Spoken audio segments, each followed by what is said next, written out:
করতে চায়, মুসলমান 90 ভাগের বেশি, তাদের ধর্মীয় গ্রন্থ কোরআন, তাদের ধর্ম ইসলাম। তো স্বাভাবিকভাবেই যাদের পার্সেন্টের সংখ্যাটা বেশি তাদের অনুযায়ী দেশটা চলা উচিত, দায়িত্ব, কর্তব্য। এটা ইসলামেরও চাওয়া, এটা বাস্তবতাও, আর এটা একটা নরমাল কথা। দেশে 90 ভাগ বেশি মুসলমান, তার মানে তাদের অনুযায়ী দেশটা চলা উচিত। তবে এখানে একটা কথা মনে রাখা, দেশে যদি ইসলাম অনুযায়ী দেশ চলে, কোরআন অনুযায়ী দেশ চলে, এতে শুধু মুসলমানরা শান্তিতে থাকবে এমন না, অন্য ধর্মের সব বর্ণের মানুষগুলাও শান্তিতে থাকবে।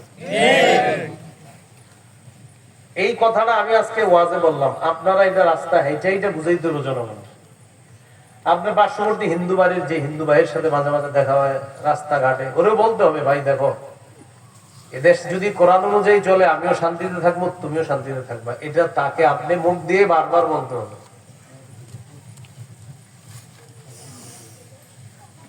যদি বলে কিভাবে, তো বলবেন দেখো না, বন্যায় কত হিন্দু মানুষ আইসা মাদ্রাসা মসজিদে আশ্রয় নিতেছে, তুমি কি বুঝো না?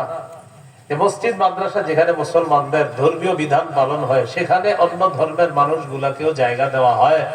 এটা প্রমাণ করে যে ইসলাম ধর্ম সব ধর্মের মানুষের শান্তির অধিকার, নিরাপত্তার অধিকার নিশ্চিত করে।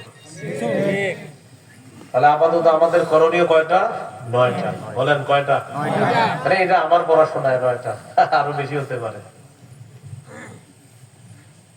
আমরা যদি চাই আমাদের একতাবদ্ধ জাতি আমরা হতে, যদি আমাদের একতা ফিরিয়ে আনতে চাই, আমাদের প্রথম কাজ ইসলামে পরিপূর্ণভাবে প্রতিটা সদস্য প্রবেশ করতে হবে।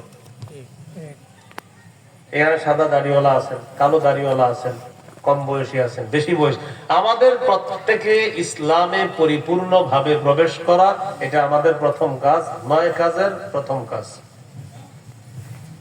এই কথাটা সূরা বাকারার 208 নম্বর আয়াতে আল্লাহ বলেন। আজকে এশার নামাজের দ্বিতীয় রাকাতে যেই আয়াত থেকে আমি শুরু করছি, ওই আয়াতটা হলো সূরা বাকারার 208 নম্বর আয়াত। আজকে এশার নামাজ কে পড়াইছে? আচ্ছা, তো দ্বিতীয় রাকাতে যেখান থেকে শুরু করছি সূরা বাকারার 208 নম্বর আয়াত। আল্লাহ তাআলা বলেন, ইয়া আইয়ুহাল্লাযীনা আমানু দুখুলু ফিস সিলমি কাফা, হে ঈমানদারগণ, তোমরা ইসলামে পরিপূর্ণভাবে প্রবেশ করো। আয়াতে একটা শব্দ আছে সিলমুন। সিলমুন দ্বারা এখানে উদ্দেশ্য ইসলাম। এটাকে সালমুনও বলা যায়। সিনের উপরে জবর দিয়ে সালমুন যদি হয় তাহলে অর্থ হবে শান্তিতে প্রবেশ করো, আর সিনের নিচে যদি জের হয় তাহলে অর্থ হবে ইসলামে প্রবেশ করো।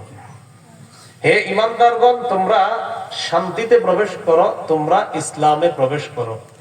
সাহাবায়ে কেরামের বিশাল বড় দলের তাদের বক্তব্য হলো এখানে ইসলামী উদ্দেশ্য। আয়াতে কি উদ্দেশ্য? ইসলামে আমরা যারা পরিপূর্ণভাবে প্রবেশ করব, আমার জীবনে পূর্ণাঙ্গভাবে ইসলাম আসলো কিনা এটা বোঝার জন্য দেখতে হবে আমার জীবনে 5টা মৌলিক কাজ আছে কিনা। কয়টা? 5টা। আমাদের কিন্তু মূল 9 কাজের প্রথম কাজ আলোচনা হইতেছে, এইটাতে আবার 5টা কথা। প্রথম কথা আবার 5 কথা। ইসলামে পরিপূর্ণ প্রবেশ, আমি ইসলামে পরিপূর্ণ প্রবেশ করলাম কিনা এটা বোঝার জন্য দেখতে হবে আমার জীবনে 5টা বিষয় আছে কিনা। তাহলে বুঝতে হবে হ্যাঁ আমি মোটামুটি ভাবে ইসলামে আছি। বলেন আমার সাথে, আত্মসমর্পণ, বিশুদ্ধ আকীদা, ইখলাস, উত্তম চরিত্র, লেনদেনে স্বচ্ছ থাকা। এই 5টা আপনার মধ্যে যদি থাকে তো বোঝা যাবে মৌলিকভাবে আপনি ইসলামে পরিপূর্ণভাবে প্রবেশ করার আশাবাদী।